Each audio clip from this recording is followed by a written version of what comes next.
আসলেই কতজন নিহত হয়েছে, কতজন আহত হয়েছে সেটা প্রকাশ করতে হবে। ঠিক আছে, দ্বিতীয়ত দাবি হচ্ছে যে যে ডিফল্ট হয়েছে, প্লেনে যে ডিফল্টটা ছিল, কি কারণে প্লেনটা ক্র্যাশ করছে, আপনাদের বিমান বাহিনীতে যখন কোনো প্লেন টেক অফ করে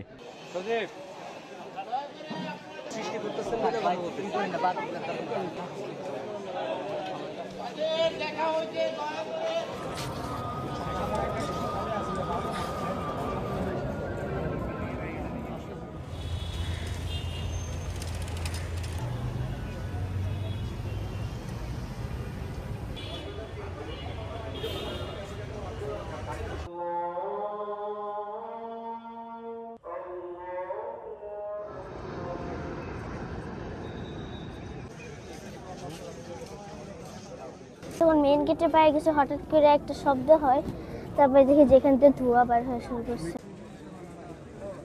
মানে পাহাড়ের সমপরিমাণ ধোঁয়া উপরে উঠতেছে আর কি। তো ভাবলাম পজিশন দেখে মনে হলো যে এই হায়দার আলীতেই পড়ছে অথবা এই মাঠ বা রাস্তায় কোথাও একটা পড়ছে আর কি। তো যেহেতু ছোট মেয়ে বাচ্চা আর সবাই ওইদিকে দৌড়াদৌড়িতে ব্যস্ত ছিল, আমি আর বিপরীতমুখী মেয়েকে নিয়ে আসিনি।